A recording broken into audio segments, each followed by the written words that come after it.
Alright, what's happening, y'all? It's your boy Rico from RicoScores, and man, if y'all thought that Josh Harris was playing around, but think again. But that boy is already making big moves. He has hired a top analytics mind in the NFL world. A lot of people are saying that he's arguably the top analytics mind, at the very least one of. So, hey, man, he's trying to get things turned around. We haven't fired anybody yet. We haven't made any crazy changes to the current front office, but they definitely added somebody that's going to have a significant impact on the decisions we make for this team moving forward, especially on the football side of things, as far as the players that we keep, the players that we retain, the players that we let go, the players that we draft, the players that we sign, the players that we trade away, all of that type of stuff, man. That guy is going to be playing a heavy role into all of that. Also, it looks like the Commanders have a new center.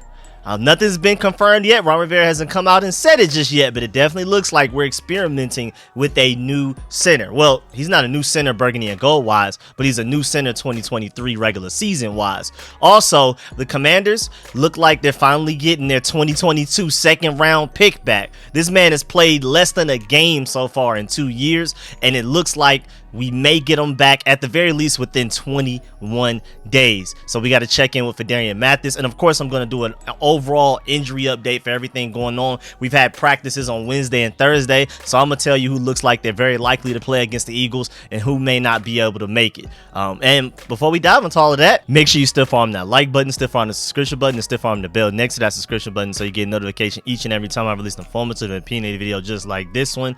And again, make sure y'all stay tuned. I'm working on so many videos I have to come out with before we even play the Eagles, let alone when we go against the Eagles. Of course, I will be live streaming that entire game. The game starts at 1 p.m. so I'll start streaming at like 12:45 so we can get a little bit of predictions in. We can talk about some things before the game start, and I will be live streaming all 4 quarters, of course.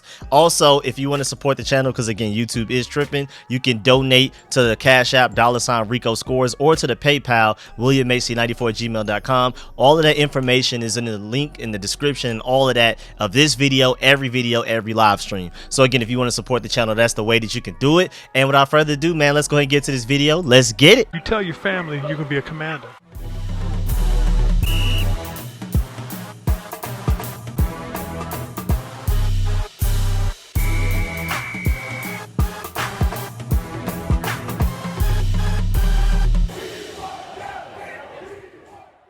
All right, so the Commanders are hiring Eugene Shin. I think that's pronounced that. Shin. I'm going to pronounce it as Shin. As their senior VP of football strategy. Shin is an analytics veteran who has worked for the Ravens, the Dolphins, and Jaguars, all teams of which that are better than us, clearly. The Ravens have a really good team top to bottom. The Dolphins have a very explosive team. And the Jaguars had to work their way out of the mud, just like we're struggling with doing right now. They worked their way out of the mud, and they're one of the better teams of the AFC as well. All of those teams are some of the better teams in the AFC division. So, hey, man, I'm excited to have him. He was the VP of football analytics in Jacksonville. He left the Jaguars in 2022 to work in finance, though, so he hasn't done anything football in like a year. He's coming back to football, and I believe this is his first time working with an NFC team. In Washington, Shin will oversee all analytics and software development on the football side. So he's not like a Jason Wright as far as like logo, name, jersey, stadium, you know, PR and stuff like that. This guy is purely brought in to help with football. Once Josh Harris became the owner of the Commanders, there was speculation that the team might move in a more quantitative direction. This appears to be the first step. I would argue the first step of many. I think there's going to be a lot of changes. Josh Harris is sick of it. We were all happy and celebrating when we were 2-0. What happened? And so Josh Harris is like, oh, nah, man, we got to get this together. We got to get this together. So, again, adding Eugene Shin to oversee all analytics and software development for the football operation. This is very significant, people. Very significant.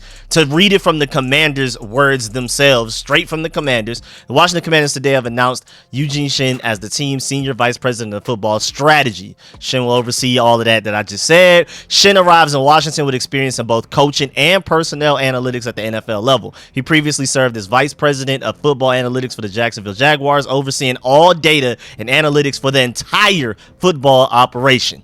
Prior to his stint with Jacksonville, he held the position of Director of Personnel Analytics with the Miami Dolphins from 2019 to 2021. Shin got his start in the NFL with the Baltimore Ravens, working with the franchise from 2014 to 2019. In Baltimore, Shin rose to the role of Director of Coaching Analytics and worked closely with the Baltimore Ravens head coach John Harbaugh. Shouts out to Al Galdi for bringing up this point. Commanders hiring Eugene Shin as the Senior Vice President of Football Strategy is big. He will oversee analytics, worked for Baltimore, considered a leader in NFL analytics from 2014 to 2019. This is the start of Josh Harris putting his stamp on football operations. The change has begun. Again, this is the first of many things that will change. Josh Harris is very big on analytics. Beefing up this area is a priority of his. First step in this process and something that's been in the works for a while. It's not like because the Commanders are on a losing streak, we lost to the Bears and the Giants in an embarrassing way, that we went out and hired this guy. I'm pretty sure Josh Harris has been trying to hire this guy and been putting in work behind the scene to get this done even before the season started. But it is kind of funny that after we get embarrassed by the Giants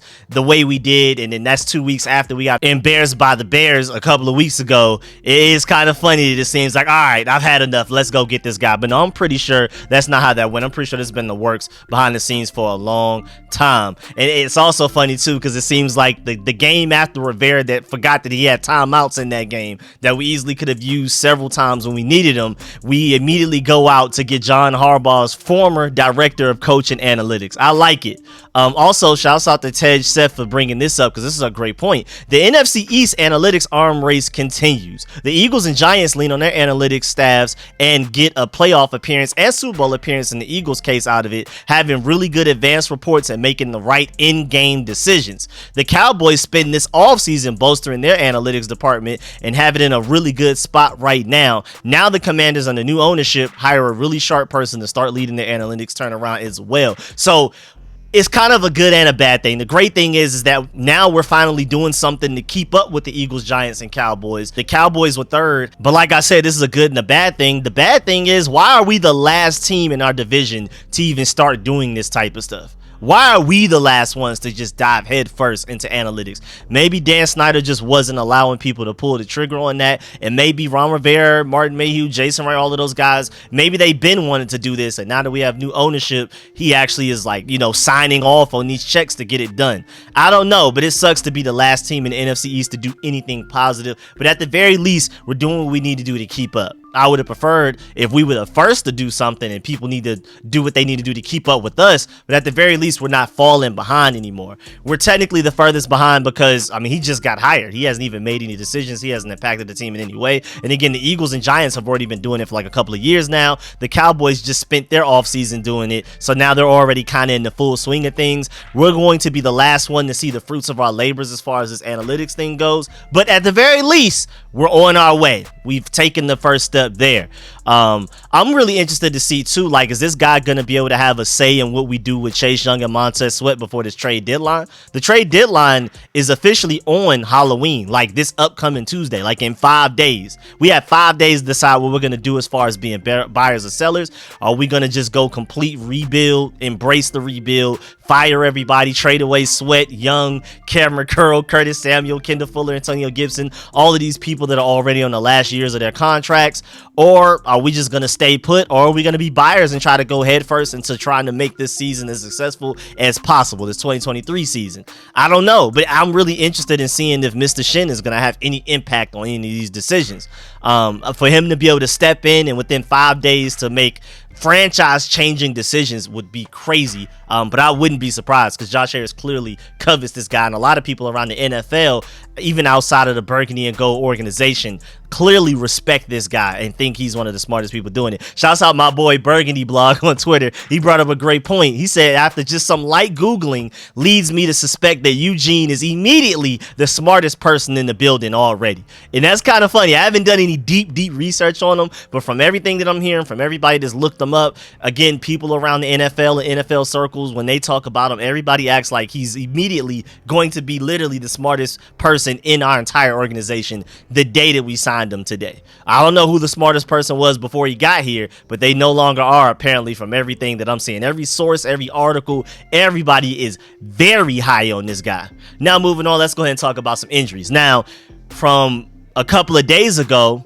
Cody Barton is believed to be dealing with a high ankle sprain. Sadiq Charles has a strained calf. And then they both had to deal with MRIs and stuff like that. And then as of yesterday, injury report wise, the Eagles only have 3 people. They have Bradley Roby, did not participate Wednesday, but then Milton Williams was limited, and then Reed Blankenship was full. They're good to go. They're probably going to have everybody equipped and ready to go for this game. We got to go against Kevin Byard, Julio Jones, on top of the Eagles that we already played a few weeks ago. Just take the Eagles we played a few weeks ago and add all-pro Kevin Byard and future Hall of Famer Julio Jones, even though he's a shell of himself, to that team. It's scary. Meanwhile, on our end, Cody Barton's hurt. Sadiq Charles hurt. Kendall Fuller, he had a vet's day of rest, so he's not technically hurt. But Curtis Samuel was hurt. Samuel Cosme limited. Cole Turner limited. And then Jonathan Allen, Fadarian Mathis, and Montez Sweat, all full participants. So we're going to talk about Fadarian Mathis. So that was Wednesday's practice report. Then it was later announced after practice, or maybe it was before practice, but All-Pro Revo has announced that he had season-ending surgery, which sucks, man. I hope for the best recovery for him. I mean, he's an All-Pro for a reason. It doesn't matter what position you play. If you're an All-Pro, that's an important player you're losing for your organization for this 2023 season. That really sucks. Also, the Commanders went on and tried out a couple of players, Nebraska linebacker JoJo Damon and former BYU defensive back D'Angelo Mandel a couple of days ago. We got a lot going on, but probably the news that most people came here for, that or us getting a new starting center, the Commanders have opened the 21-day practice window for defensive tackle and second-round pick from 2022 for Fadarian Mathis. And, hey, man, he may be able to help us a lot, because right now that tush push is serious. John Ridgeway, Jonathan Allen, Chase Young, all of those guys, Deron Payne, haven't been able to do much about it. Is Fadarian Mathis now finally, hopefully coming back soon?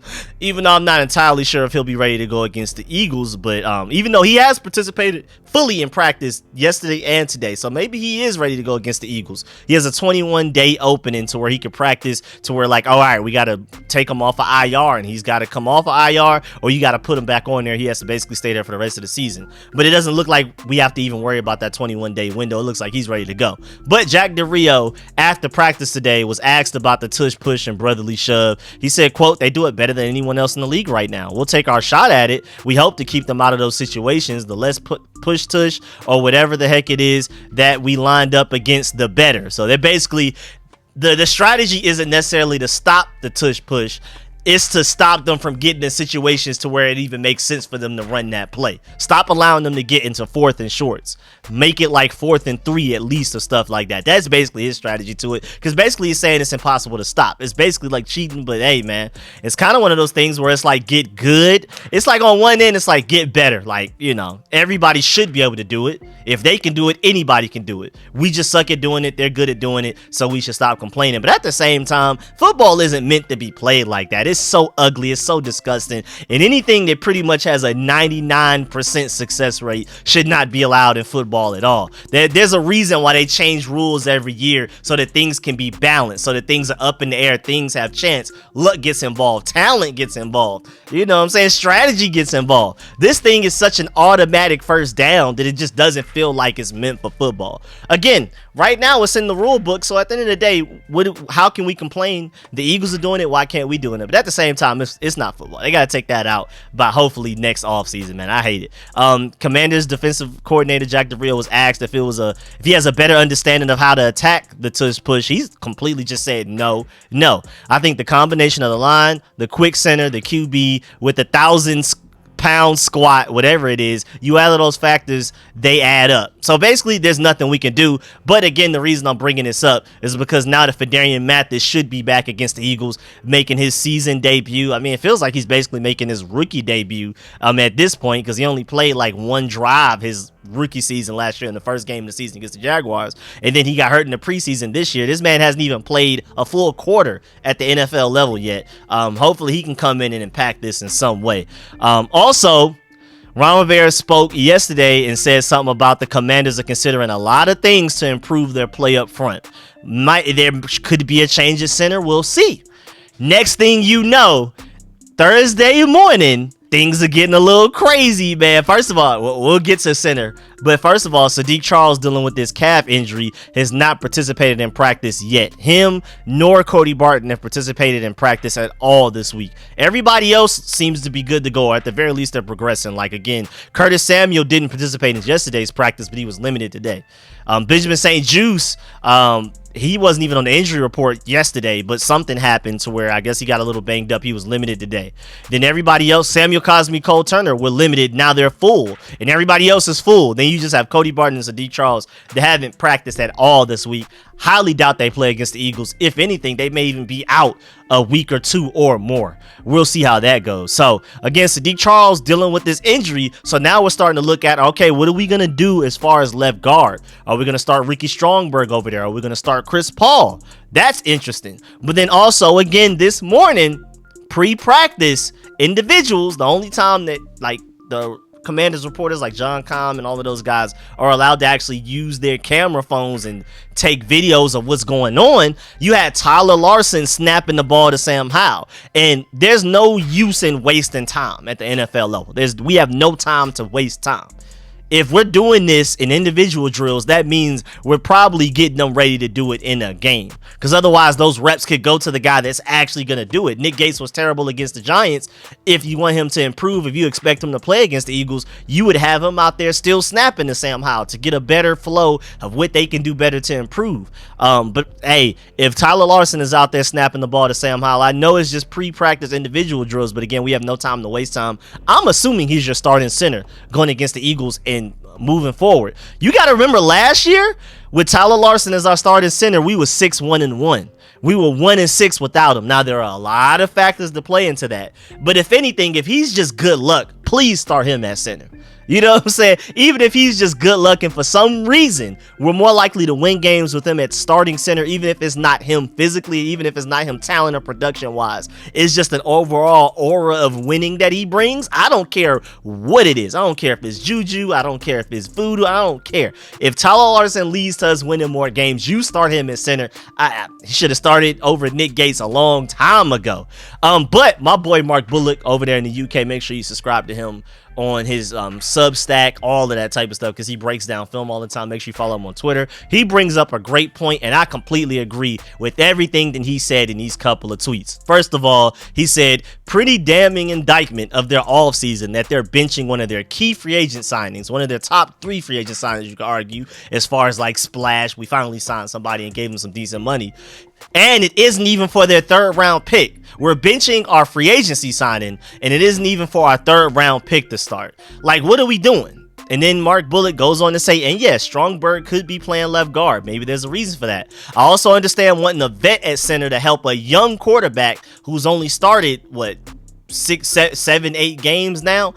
You want a veteran center snapping him the ball since he's so young, rather than having young snapping the ball to young. I get that, but the process is all over the place. There's no clear goal, there's no clear motive, and you spend all of that free agency money on Nick Gates, and then you spent a 3rd rounder on Ricky Strongberg. That's free agency money and a 3rd round pick in this past draft on 2 centers, and neither of them are playing center by week 8 is ridiculous. Is absolutely crazy, man. That is mismanagement. That's roster mismanagement right there at an all-time high. That's why we brought in Mr. Eugene Shin right there. Eugene Shin hopefully could come in and prevent all of that dumb stuff going on. Maybe he was already, like, the hire was announced today, but maybe he was already hired like yesterday or some days before. Maybe he came in and said, all right, stop with all of this y'all got going on. Nick Gates is benched. I've seen enough. First day walking into the office, start Tyler Larson right now.